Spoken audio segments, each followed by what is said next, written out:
नमस्कार मित्रांनो, ज्यावेळी औरंग्याने गोविंदाला पकडलं त्यावेळी त्याचा औरंग्याच्या मनात भयंकर राग होता.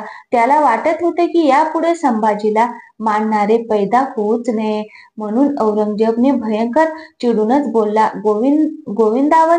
कारण त्याला वाटत होतं की जो मराठ्यांचा राजा होता त्या मराठ्यांच्या राजावर कोणीही अंत्यसंस्कार करू नये, तर ते मांस गिधाडांनी खावं. पण तसं काही घडलं नव्हतं. आज गोविंदाने असं काही कृत्य केलं होतं की ज्यामुळे औरंग्याची मान खाली गेली होती. कालचा औरंग्याचा हुकूम धुळीस मिळाला होता. ती दौंडीही धुळीस मिळाली होती. त्यातच एवढं मोठं साम्राज्य आणि एवढी अफाट सैन्यसेना, सर्व त्याला हास्यास्पद वाटत होतं. तो दुखावला गेला होता. ज्याप्रमाणे औरंग्याने गोविंदाला कैद केलं त्याचप्रमाणे औरंग्याने जनाबाई आणि राधाई सह अनेक लोकांना कैद केलं होतं. डाल दो इसे, काले घने अंधेरे में इन्हें ऐसे तड़पाना कि ये खुद अपने मृत्यु को याद करे, मगर मेरे आदेश के बिना इसे पानी तक नहीं देना. ये बात याद रहे, जो गुस्ताख इसे पानी देगा उसे भयानक मौत मिलेगी. याद रहे.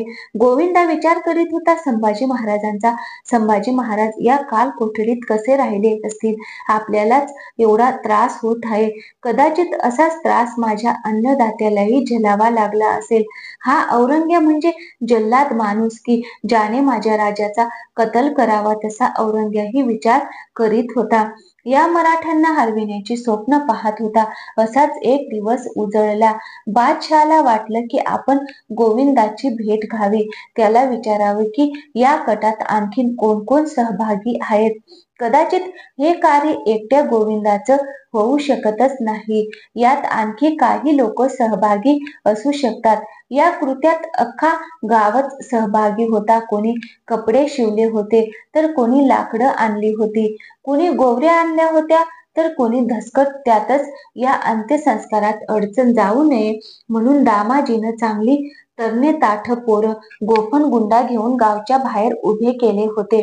प्रत्येक मुलांना आदेश दिला होता की जर असे कोणी औरंग्याचे सैनिक दिसलेस तर त्यांच्यावर त्या गोफणीने असा वार करायचा की ती माणसं जागीच मरून पडतील. आपल्या अग्निसंस्कारात व्यत्यय येणार नाही.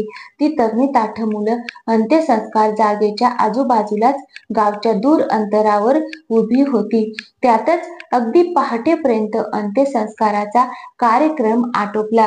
परंतु प्रेत लवकर जळलं नव्हतं.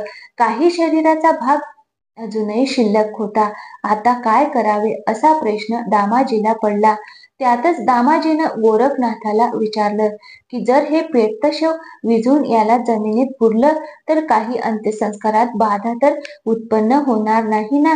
कारण जर तांबडं फुटलंच आणि मुघल सैनिकांना याची चाहूल लागलीच तर आपली काही खेळत नाही. शेवटी नाथानं सांगितले की असं काहीही होणार नाही. तुम्ही निश्चिंत असा. शेवटी एक ताबडतोब खड्डा खणण्यात आला व त्यात संभाजी राजाचा अर्धवट जळालेला मृतदेह पुरण्यात आला.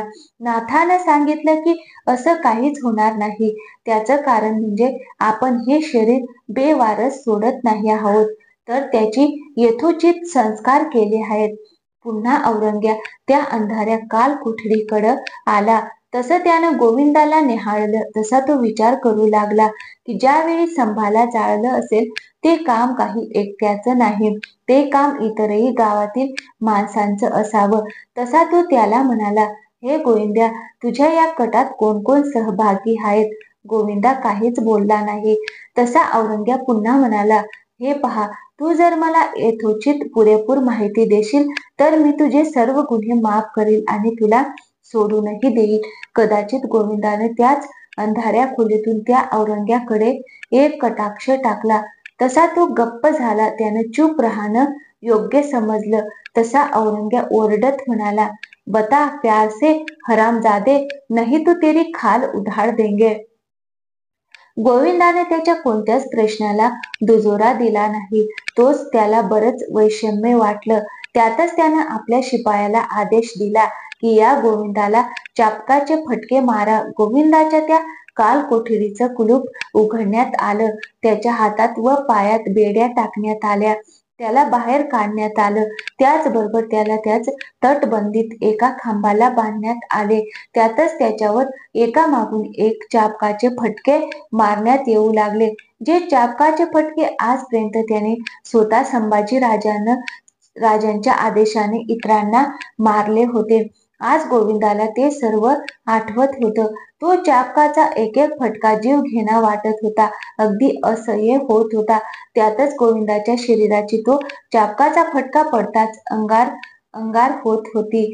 पण तो निधड्या छातीचा वीर आज संभाजी राजांसाठी नव्हे तर आपल्या धन्याच्या लेकरासाठी सर्व काही झेलत होता. तसा औरंग्या म्हणाला, बोल साले, जल्दी बोल, कोण कोण था वहां पर. आपल्या संभाजी राजालाही असेच मारले असेल. या औरंग्याने गोविंदा विचार करू लागला. थोड्याच वेळात तो लहूलुहान झाला होता. त्याच्या शरीरातून रक्त निघत होतं. तसा औरंग्या जवळ आला. त्याच्या दोन्ही गालावर जोरात चापट मारू लागला. तसं त्यानं दोन्ही गाल आपल्या हाताच्या चिमटीत पकडून तो म्हणाला, गोविंद्या, तुझे बतानाही होगा. तुझ्या या कटात कोण सहभागी होता. गोविंदा काहीच बोलला नाही. ते पाहून औरंग्या आणखीन वैतागला. याचं करू तरी काय असं त्याला वाटायला लागलं. तसा तो विचार करू लागला तशी त्याला एक नामी युक्ती सुचली. औरंग्याने आदेश दिला की त्या गोविंदाला घेऊन जावं व पुन्हा काल कोठडीत टाकावं. त्याला आज अन्न देऊ नये, पाणीही नको. दुसरा दिवस उजळला. काल त्याला अन्न आणि पाणीही दिलं गेलं नाही. तसा तो त्या अन्न पाण्यावाचून तडपत होता. तसा आज औरंग्या पुन्हा त्या काल कोठडीजवळ आला. म्हणाला, सांगतोस गोविंद्या, कोण होता तुला मदत करायला. गोविंदाने त्याच्याकडे एक कटाक्ष टाकला. तसा तो हसला व म्हणाला, औरंग्या, तू मले मारूच शकत नाही. माहीत आहे, मी जर मेलो तर तू भी मरशील. तडपून तडपून हा राज जो आहे ना, तो राजच राहीन.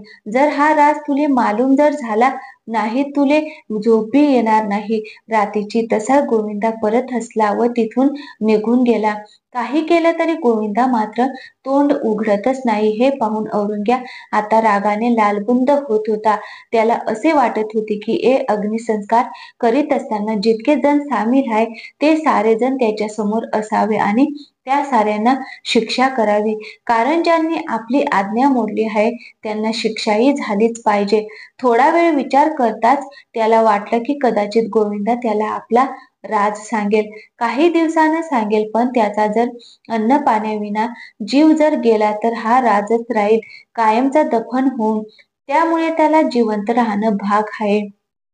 शेवटी उपाय नसल्याने बादशहानं गोविंदाला काही दिवस की असेना जिवंत ठेवण्यासाठी शिपायाला बोलून त्या काल कोठडीत अन्न आणि पाणी पाठविण्याची व्यवस्था केली होती.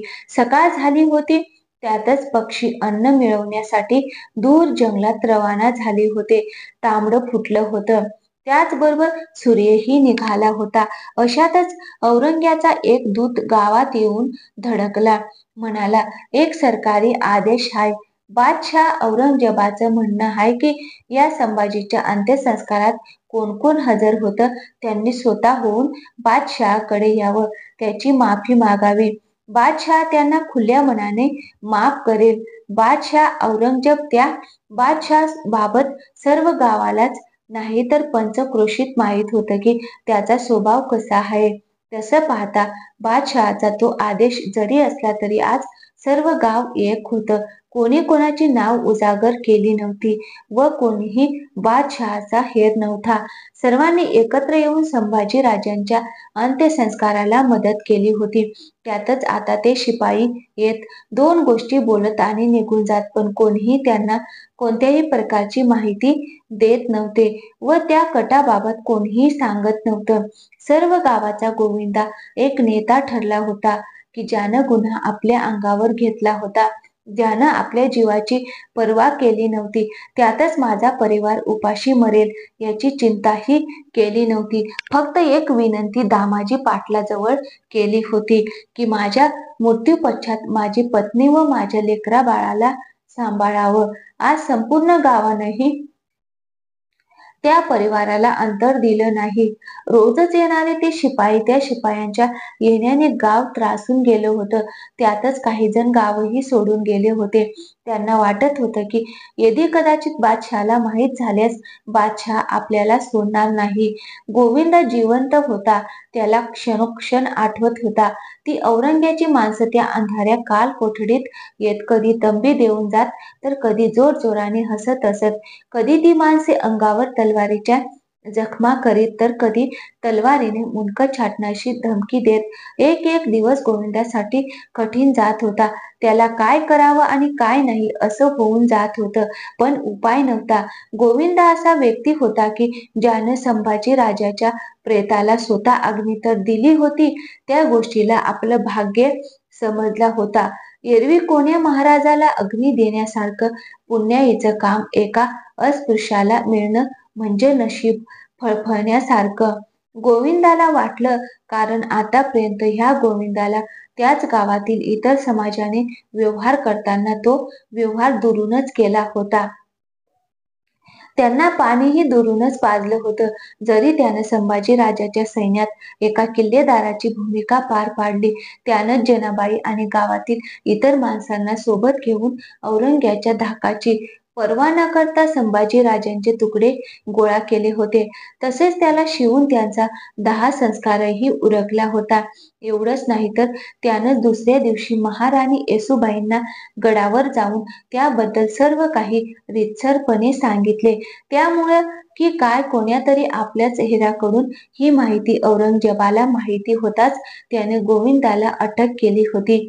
आज गोविंदा काल कोठडीत अखेरचा घटका मोजत होता. निर्भीड नबोलक्या मनानं त्याला कोणताही कशाचाही पश्चाताप नव्हता. उलट त्याच्याच पराक्रमानं आणि मौन वागण्यानं औरंग्या दिवसेंदिवस परेशान होत होता. पण नंतर मात्र पुन्हा पुन्हा फितुरीमुळे संभाजीराजांच्या अग्निसंस्कारात उपस्थित असलेले सर्वजण पकडले गेले आणि त्यांना औरंग्याने ठार मारले. शेवटी फितुरीमुळेच सर्व काही हळूहळू नष्ट होत गेलं. जर का आपल्या माणसांमध्ये कोणी फितुरी केली नसती, तर आज आपला महाराष्ट्रच काय, तर आपला भारतही कुठल्या कुठेच असता. तर मित्रांनो, व्हिडिओ आवडला तर व्हिडिओला लाईक